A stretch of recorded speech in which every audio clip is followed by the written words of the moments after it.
All right, so today we're going deep on white hat hackers. Oh, yeah.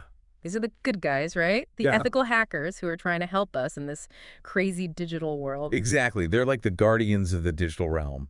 So we're going to look into, kind of who they are, what they do, how they make a difference, and the kind of crazy skills they have to do this. Just like a plan. To kick things off, I think a great story to illustrate all this is the Jeep Cherokee hack back in 2015. Oh, yeah, that was a big one. So Charlie Miller and Chris Valasek, these white hat hackers, showed that they could actually take control of a Jeep Cherokee remotely while it was being driven. Yeah, and not just like little things they could control. The AC, the windshield wipers, the radio, even the transmission. It's pretty wild to think about, right? Like something out of a movie. Right. The point was, though, they were trying to expose a big security flaw in the Jeep's Uconnect system. Right. And by doing that, they helped prevent a ton of potential problems. Absolutely. They Yeah. basically showed everyone, hey, look, there's this vulnerability before someone with bad intentions finds it. Right, because if somebody who wanted to cause harm had found that flaw first, who knows what could have happened. Exactly. Could have been really bad. So their hack actually led to a huge recall, like 1.4 million vehicles. Wow. So that's a lot of people who were potentially kept safe because of what they did. No doubt about it. White hat hackers play a huge role in keeping us safe. So, okay, let's talk more about, who these white hat hackers are. What makes them tick? Well, at their core, they're cybersecurity experts with a really strong ethical compass. Okay, so they're not just like tech wizards. They have a real sense of right and wrong. Absolutely. They're hired by companies to find weaknesses in their systems, Yeah. their software, their networks, all that stuff. So it's kind of like they're hired to break in, but for a good reason. Exactly. Their goal is to find the holes before the bad guys do. Right, because the bad guys, the black hat hackers, are trying to steal data, cause disruption, all that nasty stuff. Right. And the white hats are trying to stop them. So what are some of the methods that they use to find these vulnerabilities? Well, one of the big ones is penetration testing. Okay. And what's that exactly? So it's basically like a simulated attack. They try to break into the system, just like a real hacker would, to see where the weaknesses are. So it's like a controlled experiment to see how strong the defenses are? Exactly. They also do vulnerability assessments, which are more like using tools to scan for known security flaws. Gotcha. So they're using a combination of hands-on hacking and specialized software. Right. And they need to be really good at both. So what kind of skills do you need to be a white hat hacker? Well, you definitely need a deep understanding of programming languages. You know how to code. Okay, so that makes sense. And you also need to know a lot about computer networks, how they work, how data flows through them. So it's not just about knowing how to write code, it's about understanding the whole system. Exactly. Yeah. And you also need a solid grasp of security protocols, things like encryption and authentication. So basically you have to think like both a builder and a breaker. Exactly. You need to know how things are put together and then how to take them apart. It's like being a digital locksmith. Perfect analogy. Yeah. They're testing the locks, making sure they can't be picked. So we talked about penetration testing. Mhm. What else do they do in practice? Well, as we said, they do vulnerability assessments using software tools to scan systems for known weaknesses or like outdated software that might have security holes. Okay, so that's more like an automated check. Right. And then there's also ethical social engineering.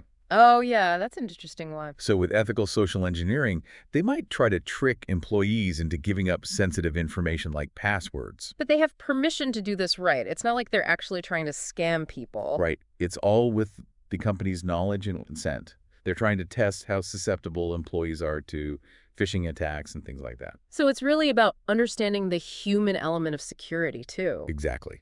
Because even the most secure system can be vulnerable if someone on the inside makes a mistake. It's like having a super strong door but leaving it unlocked. Exactly. Yeah. So the goal is to make sure the whole system is strong, both the technology and the people. Right, because ultimately a chain is only as strong as its weakest link.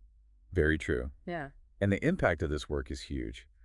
We talked about the Jeep hack, which had obvious safety implications, but there are tons of other examples. Yeah, let's talk about some of those. What about the Android vulnerabilities that were found in 2022? Oh yeah, that was a big one.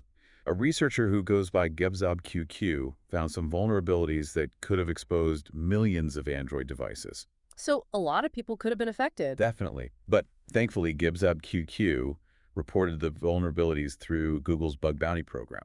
Okay, and what's a bug bounty program? So it's basically a way for companies to incentivize ethical hackers to find and report vulnerabilities. It's like a reward system. Exactly. Yeah. And in this case, GetZubQ got a pretty hefty reward, How much are we talking? over $600,000. Wow, that's serious money. Yeah, it shows how seriously companies take these vulnerabilities. They're willing to pay big bucks to get them fixed. It also shows that ethical hacking can be a pretty lucrative career. It definitely can be. Okay, so let's talk about another big one, the Heartbleed bug back in 2014.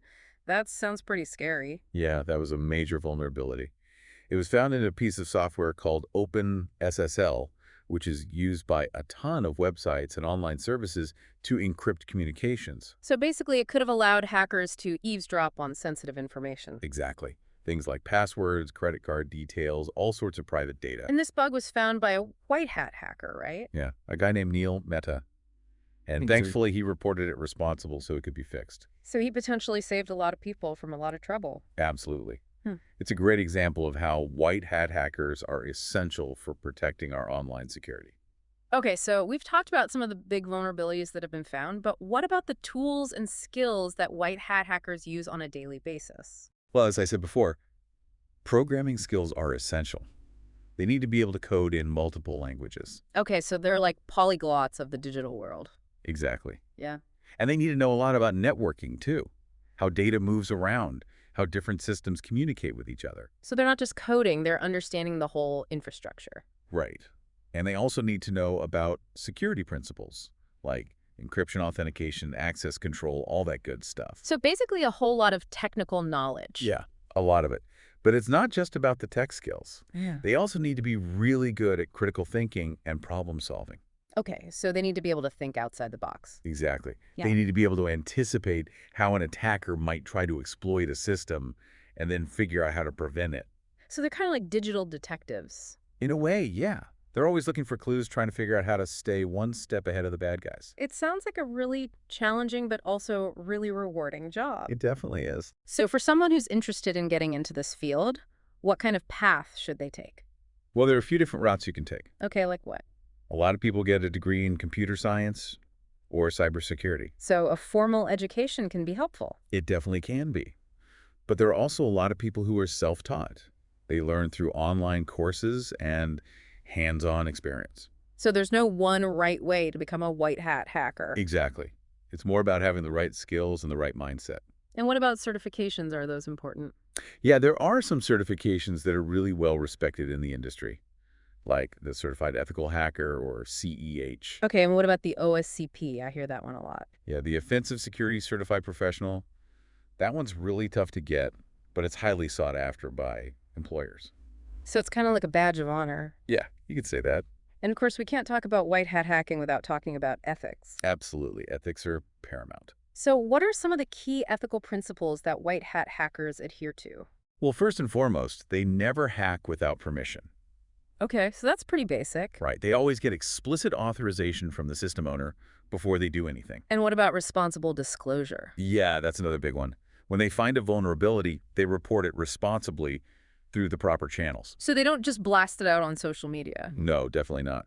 They work with the company to get the vulnerability fixed before they make it public. So they're trying to minimize any potential harm. Exactly. And they also respect privacy. Mm-hmm. They don't go snooping around in people's personal data unless it's absolutely necessary. So they're really trying to use their skills for good. Exactly. That's what makes them white hats. But even with all that good intention, are there any challenges or controversies that come up in this field? Oh, for sure. There are definitely some gray areas. Like what? Well, sometimes the legal lines can be a bit blurry. You know, there have been cases where well-intentioned hackers have gotten into trouble for reporting vulnerabilities. That doesn't seem fair if they were just trying to help. It can be tricky. You know, there's this balance between encouraging security research and protecting companies from unauthorized access. So it's a complex issue. It is. And then there's also the challenge of staying ahead of the bad guys. Right, because the threat landscape is constantly evolving. Exactly. Hmm. New vulnerabilities are being discovered all the time. New attack techniques are being developed. So white hat hackers have to constantly be learning and adapting. So it's not a job for someone who wants to just coast. No, definitely not. It's a Awesome. field that demands constant growth and development. And what about public perception? Do you think there's still a stigma attached to the word hacker? Yeah, I think there is to some extent. The media often portrays hackers as these shady figures in hoodies. Right, so there's this kind of Hollywood stereotype. Exactly. But the reality is that most hackers are just regular people who are passionate about technology and security. And many of them are working to make the world a safer place. Absolutely. Hmm. And I think it's important to highlight that, to educate the public about the positive role that ethical hackers play. Okay, so looking ahead, what do you see as the future of white hat hacking? I think it's a field with a lot of potential for growth. In what ways? Well, for one thing, the rise of artificial intelligence is creating all sorts of new security challenges. So we're going to need white hat hackers to help us secure AI systems. Absolutely. And then there's the Internet of Things, all these connected devices, Yeah. smart homes, wearables, all that stuff. So we're talking about a huge increase in the number of potential targets. Exactly. Yeah. And that means we're going to need even more white hat hackers to help protect them. So it sounds like a pretty exciting time to be in this field. It's definitely is. Yeah. It's a field that's constantly evolving, constantly challenging.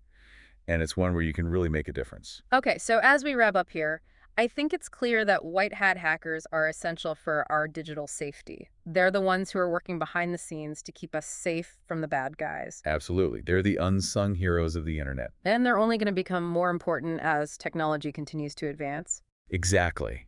So if you're interested in a career that's challenging, rewarding, and makes a real difference, white hat hacking might be the perfect fit for you. That's a great point to end on. So thanks for joining us for this deep dive into the world of white hat hacking. My pleasure. It's been really eye-opening, and I think it's important for everyone to understand the role that these ethical hackers play in keeping us safe. I agree. And hopefully this deep dive has shed some light on that. It definitely has. So until next time, stay safe out there in the digital world. And remember, there are people working hard to keep it that way. Thanks again for joining us. Yeah. You know what's really fascinating to think about is how much of this work goes on behind the scenes. We don't even realize how much we rely on white hat hackers to keep our data safe. It's true. They're kind of like the silent guardians of the Internet. Exactly. And they're constantly facing new challenges, new threats, new technologies. It makes you wonder what the next big security challenge will be. That's a good question. And it's something that white hat hackers are already thinking about. They're always trying to stay one step ahead. It's kind of like a never-ending game of cat and mouse. You could say that. Yeah. But thankfully, we have these talented and dedicated individuals on our side. Absolutely. Yeah. So here's to the white hat hackers. May they always be one step ahead. Cheers to that. Thanks again for listening.